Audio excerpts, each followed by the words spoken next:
ये स्वागत करते हैं आईएएस वॉरियर्स में। और स्पीडी सब लोग परेशान थे, तो मेरे को लगा कि आपके करंट के 50% जो क्वेश्चन आते हैं स्पीडी वाले चार्ट से आते हैं, या फिर किसी भी मैगजीन वन लाइनर जो होता है, वार्षिकी मैगजीन होता है, उसके चार्ट से आते हैं। तो मैं एक मुहिम चला रहा हूँ जिसमें जितने चार्ट हैं उसको मैं करवा दूंगा। उससे फ़ायदा क्या होगा कि चार्ट में आपको इंपॉर्टेंट जो होगा वही याद करना पड़ेगा। बाकी चार्ट लंबा होता है तो उसमें सब चीज़ याद करना पॉसिबल भी नहीं होता है और रिलेवेंट भी नहीं होता है। तो आपको ज़रूरत जो है मैं वो बता दूंगा।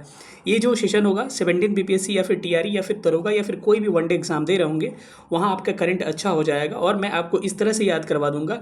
ये अब सेशन जो होगा कि आपके डिपेंड करेगा कि आप इसमें कितना प्यार दे रहे हैं। जितना ये सपोर्ट मिलेगा इस सेशन में, इस सेशन को तभी मैं कंटिन्यू रख पाऊंगा। अगर सपोर्ट मिला तो एक दिन में 2-2 3-3 वीडियोस भी लाऊंगा, ठीक है। तो सेशन छोटा ही होगा और हम लोग 5 से 7 मिनट में एक टॉपिक को कवर करने की कोशिश करेंगे। एक एक क्वेश्चन जहाँ से आने वाले हैं वो फिक्स क्वेश्चन, उसको हम लोग लेते हैं। पेरिस ओलंपिक से पक्का एक प्रश्न आने की पॉसिबिलिटी है 17 बीपीएससी में भी, चाहे जो भी वनडे एग्जाम है। तो यहाँ से इसको हम लोग सबसे पहले कंप्लीट करते हैं, इसके बाद से क्रम में हम लोग करेंगे। ये आपका स्पीडी का पेज नंबर मैं बता दे रहा हूँ आपको। पेज नंबर कितना है? पेज नंबर 48 पे दिया है पेरिस ओलंपिक। इसको थोड़ा सा आप लोग देख लीजिएगा। चलिए हम लोग सेशन को स्टार्ट करते हैं। जो लोग भी नए होंगे चैनल को सब्सक्राइब करके चैनल से जुड़ जाइएगा। सबसे पहले इसको जानने से पहले हम लोग ओलंपिक का इतिहास जान लेते हैं। तो ध्यान रखिए क्या सबसे पहले ओलंपिक की शुरुआत कहाँ से की गई थी। आपको पहला जो ओलंपिक हुआ था वो कहाँ पे हुआ था? 1896 में। कहाँ पे हुआ था? ग्रीस एथेंस में हुआ था। इस बात को ध्यान रखिए, कहाँ पर? ग्रीस एथेंस में। बड़ा इंपॉर्टेंट है, यहाँ से आपके पूछा जा सकता है सवाल कि पहला ओलंपिक ग्रीष्मकालीन कहाँ पे हुआ था? समर ओलंपिक, ठीक है। तो जो इंपॉर्टेंट फैक्ट है अलग वाला मैं आपको अलग से रिकॉल करवा देता हूँ।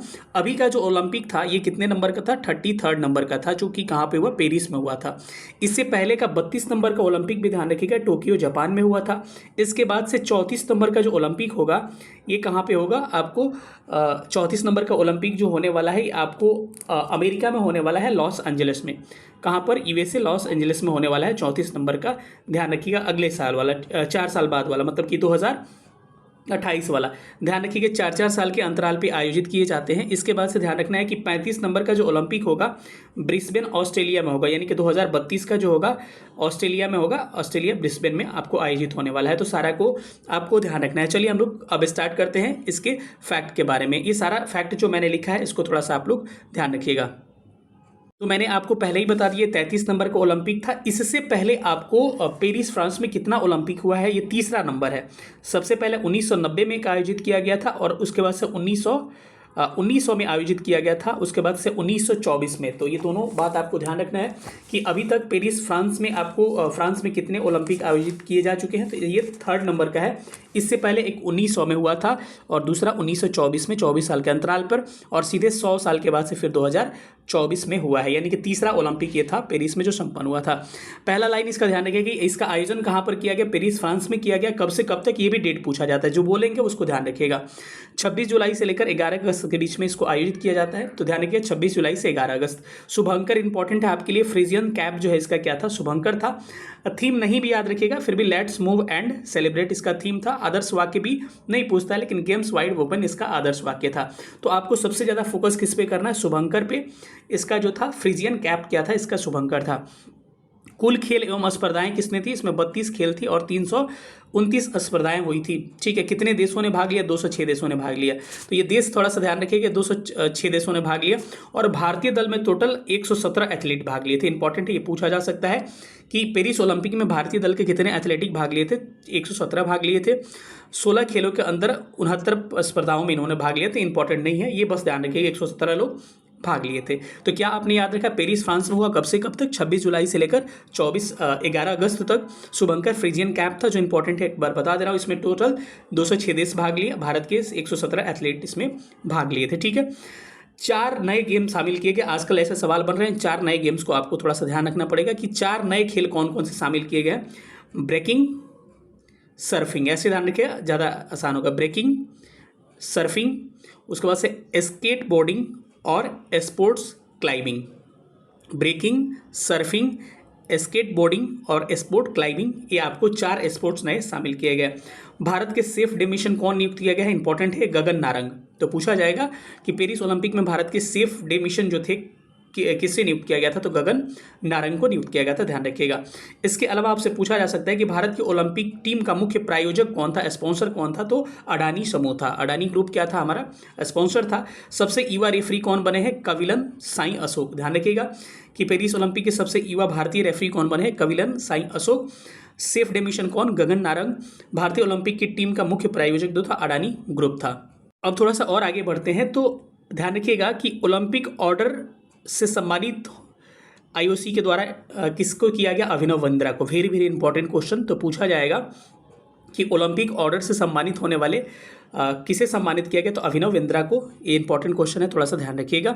सबसे उम्रदराज भारतीय एथलीट कौन बने हैं, रोहन बोपन्ना। और ये भी पूछा जा सकता है कि रोहन बोपन्ना का संबंध किस खेल से है, तो टेनिस से। इस बात को ध्यान रखिएगा। ओलंपिक ऑर्डर से सम्मानित किए अभिनव बिंद्रा को। और सबसे उम्रदराज भारतीय एथलेटिक्स कौन बने, रोहन बोपन्ना। इनका संबंध किससे है, आपके टेनिस से है। कमेंट करके बताना है रोहन बोपन्ना का संबंध किस राज्य से है और अभिनव बिंद्रा का संबंध किस राज्य से है, ठीक है।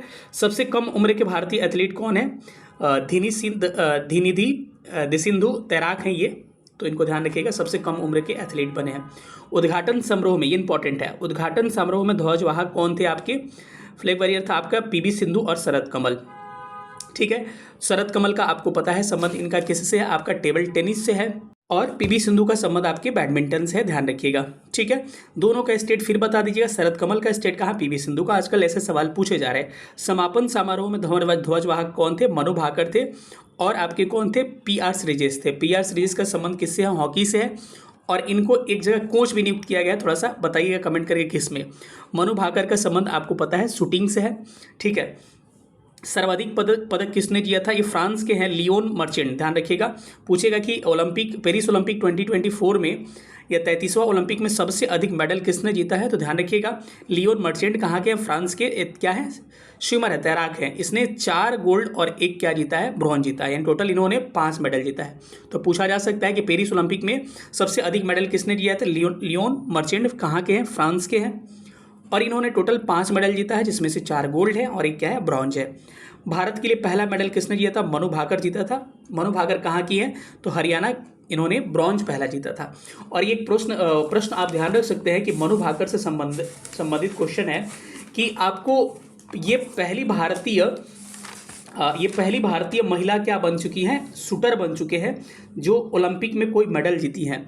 और पहली भारतीय महिला शूटर बन चुकी है जो ओलंपिक में 2 मेडल जीती हैं। क्योंकि पता है कि एक बार इन्होंने खुद एक सिंगल में जीता था 10 मीटर एयर पिस्टल में, आगे हम लोग देखेंगे। और दूसरा सरबजोत सिंह के साथ मिक्स्ड में जीता था, ठीक है। विनेश फोगाट को किस स्पर्धा में अयोग्य घोषित किया गया, तो महिलाओं की 50 केजी कुश्ती स्पर्धा में 100 ग्राम अधिक वजन होने के कारण। बड़ा इंपॉर्टेंट क्वेश्चन है, ध्यान रखिएगा। 50 केजी से स्पर्धा में विनेश फोगाट ने भाग लिया था और इनको मेडल आखिरकार नहीं मिला था। इनको वेट 100 ग्राम इनका अधिक हो गया था, ठीक है। पेरिस ओलंपिक 2024 के बाद संन्यास लेने की घोषणा किसने की है, रोहन बोपन्ना, जिनका संबंध टेनिस से है। और पीआर श्रीजेश इनका गोलकीपर यानी कि हॉकी से इनका संबंध है। ओवरऑल मेडल आप हाईलाइट भी करते चलिएगा अपना बुक सामने खोल के। ओवरऑल मेडल तालिका की बात किया जाए तो 1 नंबर पे अमेरिका है, दूसरे स्थान पर चीन है, तीसरे स्थान पर जापान है। तो 3 कम से कम ध्यान रखिएगा और चौथा भी ध्यान रखना चाहिएगा। तो चौथे स्थान पर आपका कौन सा है, ऑस्ट्रेलिया, और 5वें पे फ्रांस है, ठीक है। तो पहले पे अमेरिका, दूसरे पे चीन और तीसरे पे जापान। इतना कम से कम आपको ध्यान रखना है। इसके बाद ध्यान रखिए भारत का कितना पोजीशन है, तो भारत का 71 नंबर पर पोजीशन। स्थिति बड़ी गंभीर थी। भारत ने टोटल 6 मेडल जीता और 6 मेडल में से उन्होंने 1 भी गोल्ड नहीं जीता, 1 सिल्वर जीता और 5 क्या जीता, ब्रॉन्ज जीता। और सिल्वर किसने जीता था, आपको पता होगा कि जो जेवलिन थ्रोअर हैं आपके नीरज चोपड़ा, उन्होंने सिल्वर जीता था। अब हम दिखा रहे हैं भारत के जो प्लेयर्स हैं उनके बारे में। और हाँ, इसमें एक बात ध्यान रखिएगा, जो फर्स्ट पोजीशन है इनका ध्यान रखिएगा, टोटल मेडल 126 पूछा जा सकता है। भारत के संदर्भ में ज़्यादा प्रश्न बनेंगे, लेकिन फर्स्ट जिन्होंने ज़्यादा रैंक 1 है तो उनका टोटल मेडल 126 है। और इनका 40 गोल्ड है, 40 सिल्वर है और 44 सिल्वर है और 42 क्या है, ब्रॉन्ज है। ध्यान रखिएगा। पूछा ये भी जाता है कि अमेरिका और चीन ने बराबर गोल्ड जीता है, 40-40। इसको भी थोड़ा सा ध्यान रखिएगा। भारत के संबंध में देखे थे, आपको पता है कि भारत में 1 सिल्वर जीता है और बाकी जितने आपको दिख रहे हैं सारे क्या है, ब्रॉन्ज वाले हैं, ठीक है। तो नीरज चोपड़ा ने सिल्वर जीता था। इनका संबंध जेवलिंग थ्रो से भाला फेंक से। कितना मीटर, ये भी ध्यान रखिएगा, कितना मीटर फेंका था इन्होंने, 89.45 मीटर थ्रो किया था। और आपको कमेंट करके बताना है कि जो पाकिस्तान के प्लेयर थे जिन्होंने इस बार गोल्ड जीता, उनका नाम क्या था, ठीक है। मनु भाकर ब्रॉन्ज जीते 10 मीटर एयर पिस्टल में, और हमने बताया कि निशानेबाजी में ओलंपिक पदक जीतने वाली पहली भारतीय महिला होने के साथ साथ किसी एक ओलंपिक में 2 पदक जीतने वाली पहली भारतीय महिला खिलाड़ी होने का इन्होंने श्रेय प्राप्त किया। मनु भाकर के साथ सरबजोत सिंह, ये लोग मिक्स्ड में ब्रॉन्ज फिर से जीते थे, मिक्स्ड में 10 मीटर एयर पिस्टल में, ठीक है। स्वप्निल कुसाले है, ये भी ब्रॉन्ज 50 मीटर राइफल 3 पोजीशन स्पर्धा में। पुरुष हॉकी टीम ने कांस्य जीता था, किसने स्पेन को हरा के। कप्तान कौन थे हॉकी टीम के? हरमनप्रीत सिंह थे। और अमन सहरावत ने कांस्य जीता था, कुश्ती में इनका संबंध है 57 kg से। तो सबका स्पोर्ट्स ध्यान रखना है। अमन सहरावत का संबंध किससे है? कुश्ती से है। ये स्वप्निल का किससे संबंध है आपको?